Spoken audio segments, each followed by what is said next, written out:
नमस्कार, मैं हूं मोनिका सिंह और आप देख रहे हैं सवाल 10 बजे। क्या दुनिया की सबसे ताकतवर सैन्य गठबंधन नेटो अब अपने सबसे बड़े संरक्षक के बिना कमजोर पड़ने जा रही है? क्या अमेरिका यूरोप से अपने सैन्य संसाधन समेटने की तैयारी में है? और क्या यह फैसला वैश्विक शक्ति संतुलन को बदल सकता है? दरअसल अमेरिकी मीडिया रिपोर्ट्स में दावा किया गया है कि ट्रंप प्रशासन नेटो अभियानों के लिए उपलब्ध कराए जाने वाले लड़ाकू विमानों, समुद्री निगरानी विमानों और हवाई ईंधन भरने वाले टैंकर्स की संख्या में बड़ी कटौती पर विचार कर रहा है। अगर ऐसा होता है तो नेटो की लंबी दूरी तक निगरानी और सैन्य कार्रवाई की क्षमता पर सीधा असर पड़ सकता है। रिपोर्ट के मुताबिक यूरोप में तैनात F-16 और F-15E लड़ाकू विमानों की संख्या कम की जा सकती है। समुद्री निगरानी विमान भी घटाए जा सकते हैं और सबसे अहम बात, हवाई ईंधन भरने वाले टैंकर विमानों को पूरी तरह हटाने का प्रस्ताव बताया जा रहा है। ऐसे में सवाल उठ रहा है कि क्या अमेरिका अब यूरोप की सुरक्षा का बोझ कम करना चाहता है? लेकिन इससे भी बड़ा सवाल यह है कि आखिर इस रणनीतिक बदलाव के पीछे वजह क्या है? क्या ट्रंप अमेरिका फर्स्ट नीति के तहत अमेरिकी संसाधनों को दूसरे मोर्चों पर केंद्रित करना चाहते हैं? क्या चीन और इंडो पैसिफिक क्षेत्र अब वॉशिंगटन की नई प्राथमिकता बन चुके हैं? या फिर यह कदम रूस और नेटो के बीच बदलते समीकरणों का संकेत है? दुनिया की सुरक्षा व्यवस्था पर असर डालने वाले इसी बड़े मुद्दे पर आज हम चर्चा करेंगे, विस्तार से समझेंगे और ये जानेंगे कि आखिर ट्रंप का ये किनारा क्या वाकई में नेटो को बेसहारा कर देगा। तो देखिए, समझने की कोशिश करते हैं। F-16 और F-15E पर कैंची चलाई जाएगी ब्रिटेन के RAF, लेकिन हीट पर फाइटर की कटौती, ये जानकारी मिल रही है। अब अगर सुरक्षा कम की जाएगी तो निश्चित तौर पर किस तरह का प्रभाव? जर्मनी के रामस्टीन एयरबेस पर भी फाइटर की कटौती होगी। F-16 और F-15E पर कैंची की बात कर रहे हैं। अब कहां पर ये कटौती वो आपको बता रहे हैं। अमेरिकी लड़ाकू विमान 150 से घटाकर सिर्फ 100 रह जाएंगे जब अमेरिका अपने कदम पीछे खींचेगा। इसके अलावा समुद्री जासूसी तंत्र ध्वस्त कैसे होगा? इटली के सिगोनेला और आइसलैंड के केप लाविक बेस पर जो है कटौती की जाएगी। इससे सिर्फ सिक्योरिटी पर इंपैक्ट नहीं पड़ेगा, इसके साथ साथ जो जासूसी तंत्र है वो भी कमजोर होगा नेटो का।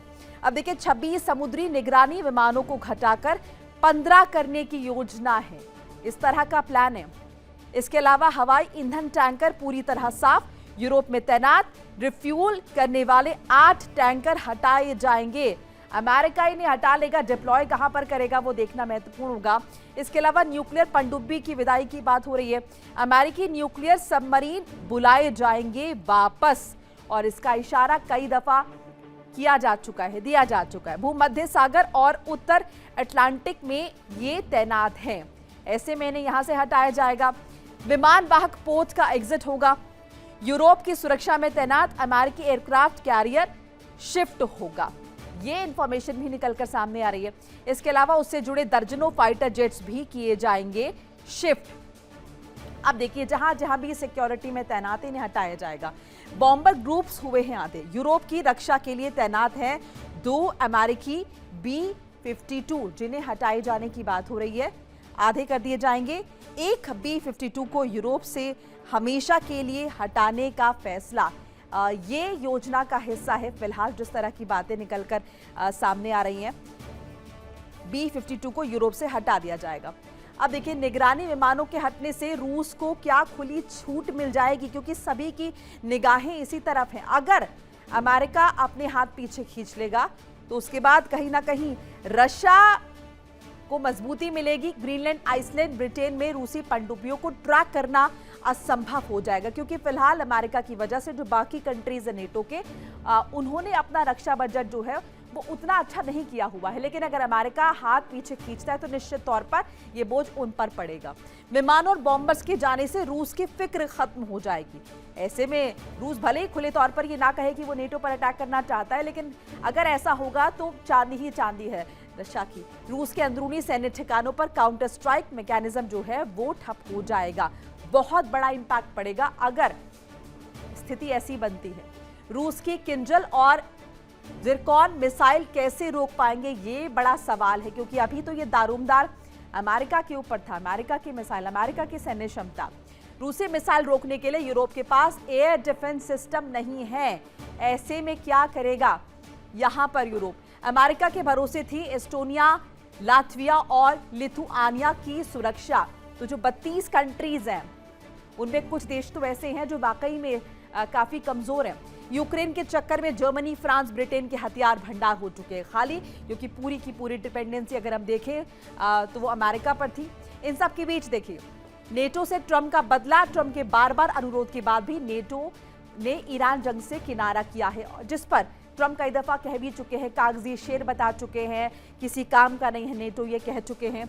हूतियों के खिलाफ लाल सागर में अमेरिका अलग पड़ा है और ऐसे में डोनाल्ड ट्रंप बेहद नाराज है। इसकी वो कई दफा अगर हम देखें इसका जिक्र कर चुके हैं। अमेरिकी नौसेना के ऑपरेशन प्रॉस्पेरिटी गार्जियन से नेटो ने किनारा कर लिया। नेटो ने कहा कि हमारी जंग नहीं है।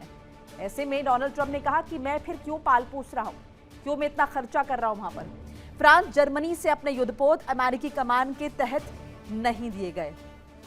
ईरान जंग में नेटो कई देशों ने लॉजिस्टिक सपोर्ट देने में आनाकानी की, जो बात डोनाल्ड ट्रंप को पसंद नहीं आई और खुले मंच पर उन्होंने इसकी भर्त्सना की है, इसकी निंदा की है और कहा है कि नेटो की सुरक्षा में जो मेरे इतने अरबों डॉलर खर्च हो रहे हैं उसका क्या फायदा। ईरान जंग में नेटो कई देशों ने लॉजिस्टिक सपोर्ट देने में आनाकानी की है, जिससे अगर हम देखें डोनाल्ड ट्रंप काफी नाराज नजर आ रहे हैं। और इसी पर ज्यादा बातचीत के लिए, चर्चा के लिए, डिस्कशन के लिए मेरे साथ खास मेहमान जुड़ रहे हैं, करके तारुफ करा देती हूँ। ग्रुप कैप्टन आशीष सहाय, रिटायर्ड रक्षा विशेषज्ञ के तौर पर जुड़ रहे। डॉक्टर DK गुप्ता, विदेश मामलों के जानकार हैं। डॉक्टर इंदुकांत दीक्षित, वरिष्ठ पत्रकार। आप तीनों का बहुत बहुत स्वागत है। शुरुआत साई साहब आपसे कर लेते हैं। नेटो क्या वाकई में अनाथ हो जाएगा? कैसे समीकरण बदलेंगे और किस पर सबसे ज्यादा इंपैक्ट आएगा? जय हिंद आपको और आपके दर्शकों को, पैनलिस्ट को। नाटो एसेंशियली 60% सबको मालूम है कि यूएसए के फंड से चलता था और एसेंशियली एक मिलिट्री बॉडी है। एसेंशियली कोर उसका सोल इज मिलिट्री, कि नाटो कंट्रीज पे कोई अटैक होगा तो वो एक साथ लड़ेंगे, उनके वो आर्टिकल 5 में मेंशन है। ऐसे में ये जो लेटेस्ट ट्रंप की एक मूव है कि हम नाटो से अलग हो जाएंगे या नाटो की फंडिंग रोक देंगे या नाटो के बाकी मेंबर कंट्रीज को अपने फंडिंग बढ़ाने को बोलेंगे ग्रेजुअल सडनली, ये सब था 28 फरवरी से पहले, जब एक ट्रंप की सोच थी कि नाटो में उनके रहने से अमेरिका फर्स्ट का उनका जो एक मिशन है वो गड़बड़ हो रहा है, उनको रेवेन्यू। तो उन्होंने देखा कि हम बाहर ज्यादा फंड्स कहाँ खर्च कर रहे हैं, सिर्फ एज अ बिजनेसमैन। ये बात हो रही थी 28 फरवरी से पहले तक कि हम WHO को बिना मतलब के पैसे दे रहे हैं, यूनाइटेड नेशंस को हम बिना मतलब की फंडिंग कर रहे हैं। सिमिलरली नाटो में हम 60% दे रहे हैं और रिटर्न में एक पैसे का भी कोई गेन नहीं है, टेंजिबल गेन। तो ये उनकी एक मिशन था कि American expenditure for foreign purposes कम करके और अपने अंदर उनकी जो इंटरनल होमलैंड सिक्योरिटी के चैलेंजेस थे, आईस की फंडिंग के चैलेंजेस थे, इमिग्रेशन कंट्रोल या बॉर्डर क्रिएट करना मेक्सिको के साथ, इसके लिए उनको पैसों की जरूरत थी। तो एक तरफ टैरिफ लगाया था, दूसरी तरफ इंटरनेशनल बॉडी से पैसे खत्म करने, वापस खींचने लगे। लेकिन मोनिका 28 फरवरी के बाद इनकी ये थॉट बहुत सही पर्पस, सही रीजन से रेडिकलाइज हो गई कि जब अमेरिका युद्धरत है और नाटो उसमें डायरेक्ट या इनडायरेक्ट या इवन साइकोलॉजिकल सपोर्ट ना दे, रादर इनकी कमियां गिनाए, तो दिस वाज द लास्ट पंच कि फिर नाटो का कोई मतलब नहीं। इन्होंने सजेस्ट किया कई बार इंग्लैंड को, फ्रांस को कि अपनी नेवल शिप्स को कम से कम भेज दें, माइन स्वीपर्स को भेज दें, जो कि पैसिव है, वो एक्टिव वॉर में उनका काम नहीं है। बट इन कंट्रीज ने यूएसए को वर्चुअली धोखा दिया as a part of NATO. Article 5 में बहुत क्लियरली मेंशन है कि नाटो की किसी कंट्री के खिलाफ युद्ध होगा तो उसको नाटो के खिलाफ युद्ध माना जाएगा। इस पूरे मिलिट्री कोalition का। जी मोनिका, बिल्कुल आप कंप्लीट कर लीजिए साई साहब। मैं अग्री हूं क्योंकि मैंने खुद ही पढ़ा है। राइट, तो इसमें at this stage it will be very very good on part of America to teach these nations जो कि इंतफादा से लेफ्ट लीनिंग होते चले जा रहे हैं, कॉम्प्रोमाइज होते जा रहे हैं, अपनी changing demography because of openness of borders या इमिग्रेशन पॉलिसीज को, डेमोग्राफिक मिसमैनेजमेंट को, ये एक्सेप्ट नहीं कर पा रहे हैं, कंट्रोल नहीं कर पा रहे हैं। आप देखिए पिछले एक हफ्ते से लंदन में क्या हो रहा है, स्टामर साहब को समझ में नहीं आ रहा है, उनके डिफेंस मिनिस्टर ने इस्तीफा दे दिया, उनके अपने, कि you are not handling it good. तो ऐसे वक्त पे एक नाटो का कर्टन लेके ये एकजुट होने की जो कोशिश कर रहे थे, उससे अगर यूएस अपने मिलिट्रीज को यहां से विड्रॉ करेगा, तब इनकी आंखें खुलेंगी, इनको ये पता चलेगा कि सिर्फ वोट बैंक पॉलिटिक्स से एक पर्टिकुलर कम्युनिटी के ग्लोबलाइजेशन को अगर ये चेक नहीं करेंगे, तो इनका अपना फ्यूचर, इनके अपने लोग जो ओरिजिनल है इंग्लैंड के, ओरिजिनल है फ्रांस के जी, वो पीछे हटते चले जाएंगे। और वो जो एक लेफ्ट लीनिंग अप्रोच है, इस 30 seconds more Monica if I can, इस पूरे युद्ध का सबसे बड़ा आई ओपनर ये रहा कि इस दुनिया को जो ऑब्जेक्टिव थिंकिंग लोग हैं, जो बायस्ड नहीं है, उनको ये पता चला कि ट्रंप ने जो एक रेड फ्लैग किया था कि दुनिया में left ideology, radical left ideology किस तरह से डोमिनेट कर रही है, ये दिखा, ये एक्सपोज हुआ कि मीडिया से लेके अमेरिकन मीडिया, वेस्टर्न मीडिया, सारे कॉम्प्रोमाइज्ड हैं, सारे इंतफादा हैं, सारे एंटी सेस्मिक जो बोलते हैं, एंटी जियोज। तो ऐसे में एक ये बहुत मेजर स्टेप होगा अमेरिका का कि वो यूरोप के ऊपर से अपना शेल्टर, अपना कवर, अपना गॉन्टलेट विड्रॉ करें पार्शियली, ताकि यूरोप को पता चले और वो भी जगें और लड़े इस मेजर क्राइसिस जो कि फोर्थ कमिंग है फ्यूचर जनरेशंस के लिए, उनके खिलाफ। जी मोनिका। राइट डॉक्टर गुप्ता, लेकिन अगर नेटो से अमेरिका अपने हाथ पीछे खींचता है तो आपको नहीं लगता इससे चीन की विस्तारवादी नीति को बल मिलेगा, इससे रशिया को फायदा होगा, और क्या वो अमेरिका को मंजूर होगा? मोनिका जी, जरा सा एक चीज अगर हम देखें, अगर एक लाइनेज देखें, साइन कर्व जिसको फिजिक्स में बोलते हैं, तो अमेरिका की पॉलिसी बिडेन के समय से ही, बिडेन 82 इयर्स के थे और उस समय मैंने एक आर्टिकल लिखा था कि बिडेन का जब लोग मजाक उड़ाते थे, उनका कितना स्मार्ट पर्सन है कि जो 82 इयर्स में strongest person on the earth बनता है, तो ऐसे तो नहीं बना। तो उसने सबसे पहले इराक से फौज हटाई, सीरिया से फौज हटाई, सूडान से फौज हटाई, अफगान से फौज हटाई। अफगान की फौज पर सब लोग, हम लोग हंसते थे कि हार गया, जीत गया, हार गया। भाई कहां जीत गया? दुनिया की स्ट्रेटेजिक रेजिलियंस, इकोनॉमिक रेजिलियंस की बनी हुई है। दुनिया के चाहे जितने वियतनाम का युद्ध ले लीजिए, कहीं पे ले लीजिए, तो अमेरिका एक बहुत ही लॉन्ग टर्म पॉलिसी से चलता है। अब बिडेन के बाद जब ट्रंप जो है टेक ओवर किए, तो ट्रंप ने जितने भी ऐसे यूनाइटेड नेशंस की संधियां थी या उनके जो भी इन्वायरमेंटल पैक्ट थे, सबसे उन्होंने, जहां उनका 10 रुपया लगता था उन्होंने नाम ले लिया वापस, जहां पे कि उनको धक्का लगता था। और उसके साथ साथ सोलर एनर्जी का विरोध करते हैं, रिन्यूएबल एनर्जी का विरोध करते हैं, क्योंकि उनका क्रूड बिके। तो अमेरिका एक अपने रिसोर्सेज के लिए, अपने देश के स्ट्रेटेजिक और इकोनॉमिक रेजिलियंस के लिए काम करता है। उसको हम रीड कितना कर पाते हैं। तो जितनी देर से उसे फौज हटाया, उसके बाद उसके रिसोर्सेज बचे, उसके सैनिक बचे, उसके समझ। अब नाटो का क्या है, देखिए एक चीज आप ट्रंप के बारे में जरा क्लियरली कैच करिएगा कि ट्रंप दोस्त हैं पुतिन के, इसमें कोई डाउट नहीं है। कभी एलिगेशन लगता था कि पुतिन उनको चुनाव जितवाया है, पुतिन उनको चुनाव जितवाया है, इसका लगता था एलिगेशन। तो पुतिन के लिए उन्होंने रास्ता खोला, क्योंकि वो एक बैलेंसर मानते हैं चाइना को। जैसे ही तो फिर वो रशिया तेल पर प्रतिबंध और ये बाकी चीजें, ये सिर्फ पोर्ट्रे करने के लिए, हाँ, तेल पे प्रतिबंध था। लेकिन जब यूक्रेन का युद्ध चालू हुआ, तो जहां पे 0 लीटर तेल भारत खरीदता था, वहीं पे बिलियन मिलियन डॉलर बैरल खरीदने लग गया। ये चीन को, अमेरिका को अच्छी तरह पता है, फिर भी भारत को अलाउ करता रहा और ऑडियंस को सुनाता रहा कि नहीं तेल मत खरीदो यूक्रेन। लेकिन यूक्रेन की युद्ध से यूरोप को इन्होंने धक्का दिया ट्रंप ने कि तुम लोग मेरे रहमो करम पे जियो, तुम्हारी सुरक्षा मेरे हाथ में है, मैं तो अदरवाइज रसिया को उधर से छोड़ दूंगा। इसीलिए पूरा यूरोप एक बफर जोन चाहता है यूक्रेन के रूप में। दूसरी बात, चाइना को कर्टल करने के जो स्ट्रेटेजिक पेपर इस बार कांग्रेस से अप्रूव हुआ, उसमें चाइना को हर बार से अलग लाइन दी गई है। हर बार बोला जाता था कि इमर्जिंग पावर है, उसको रोकना है, लेकिन इस बार बोला किसी तरह रोकना है। तो किसी तरह से रोकना है, तो ये जो नाटो की लिए जो कर्टेल हो रहा है, जो जो और जगहों से जो फौज हटाई जा रही है, उनको कहीं ना कहीं वो अब सेंट्रलाइज करेगा इंडो पैसिफिक की तरफ। इसलिए भारत के लिए भी एक चेतावनी है इस रीजन के लिए, क्योंकि अब वो धीरे धीरे पाइवोट बनाएगा इंडो पैसिफिक को चाइना को घेरने के लिए। इसी क्रम में छोटे मोटे घटनाएं जो है थाईलैंड कंबोडिया में भी हुई।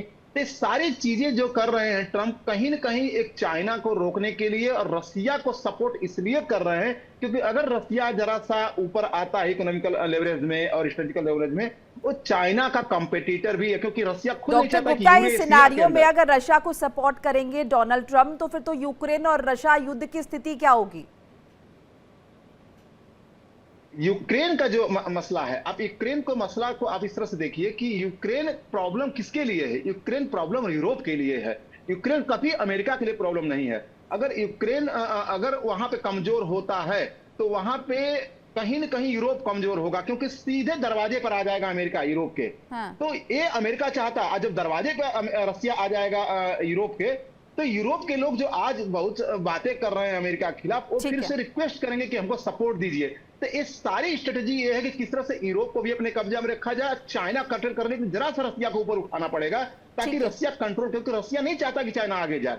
ये एक साइकोलॉजिकल और एलिट ग्रुप जो रसिया का है 3%, जो कि पूरे वहां की इंडस्ट्री, ब्यूरोक्रेसी और बड़े बड़े पोस्ट पे कब्जा कर रखा है। हाँ। उसकी हमेशा चाइना रशिया के बारे में थोड़ा और डिटेल में समझेंगे डॉक्टर गुप्ता। एक बार डॉक्टर दीक्षित से समझते हैं कि भारत के परिप्रेक्ष्य में नेटो से अगर हाथ पीछे खींचते डोनाल्ड ट्रंप तो भारत पर क्या इंपैक्ट होगा? हमारे लिए तो अच्छी खबर एक तरीके से।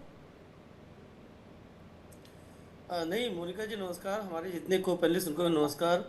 अल्टीमेटली देखिए, चीन भारत का भी सबसे बड़ा दुश्मन है।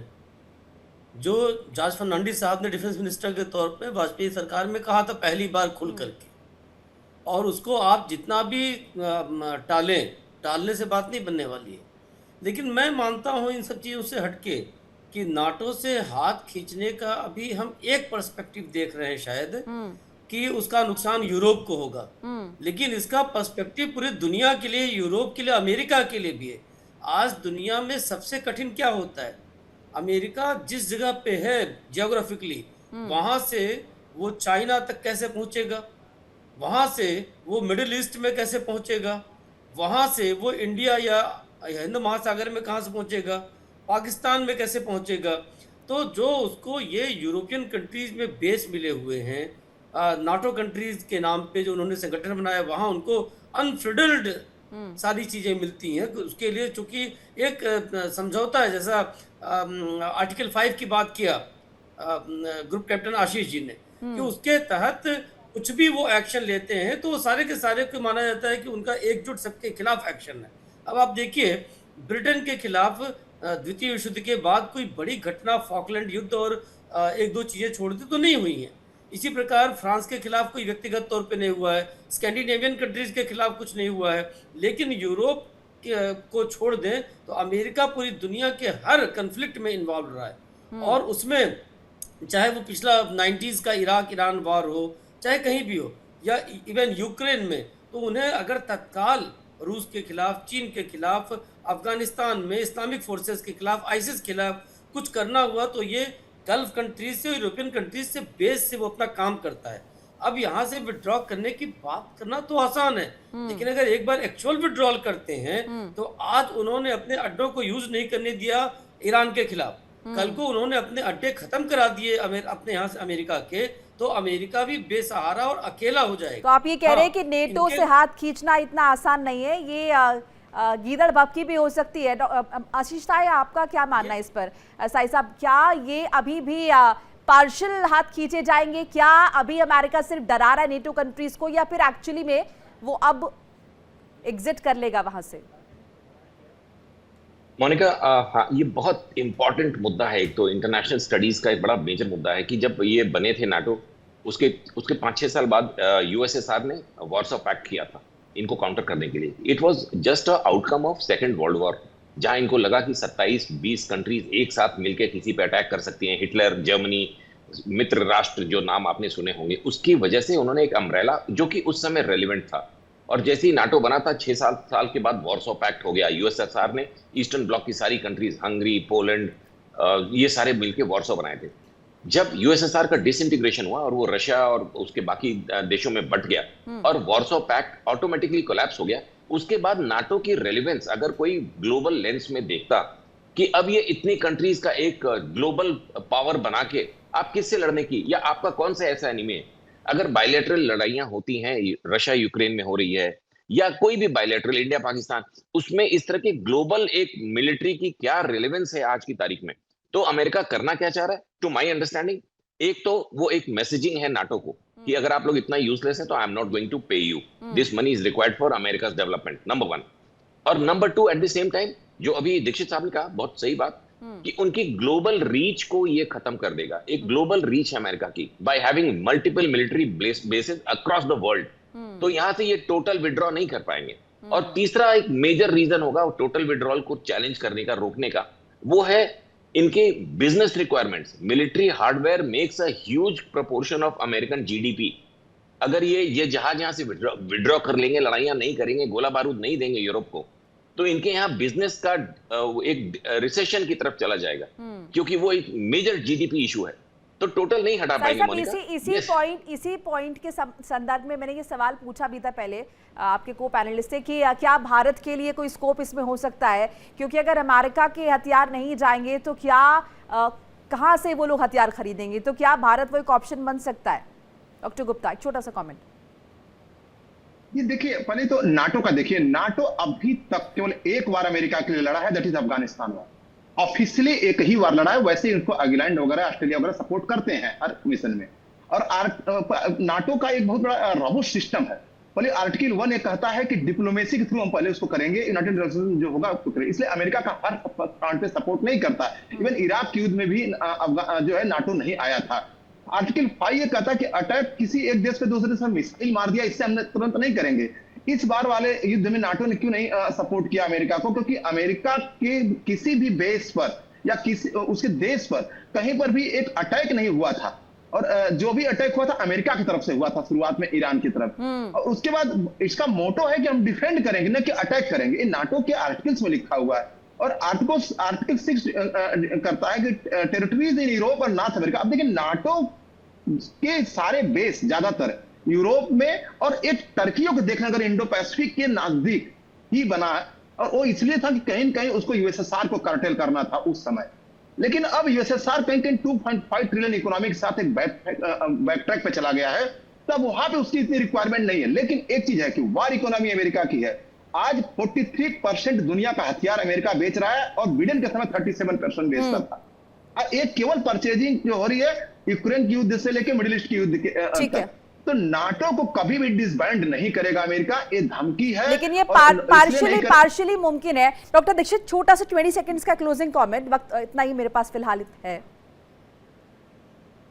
देखिए, आपका जो मूल सवाल था, भारत को इसमें फायदे भी हैं, नुकसान भी हैं। अपने मिलिट्री चीजों को डेवलप कर करके बेच भी सकता है, और साथ में अब यूरोपियन कंट्रीज और गल्फ कंट्रीज म्यूचुअल एग्रीमेंट्स करेंगे भारत जैसे देशों से, चीन जैसे देशों से, अपनी सिक्योरिटी और इकोनॉमिक डेवलपमेंट के लिए। और इसमें कहीं ना कहीं बड़ा लूजर अमेरिका हो सकता है लॉन्ग टर्म में। जी, बहुत बहुत शुक्रिया आप सभी का हमारे साथ जुड़ने के लिए, अपनी कीमती राय साझा करने के लिए। वक्त फिलहाल इतना ही था। नेटो से क्या अमेरिका हाथ अपने खींचेगा? क्योंकि कई दफा डोनाल्ड ट्रंप इस बात का जिक्र कर चुके, वो कई दफा कह चुके कि नेटो कागज का शेर है।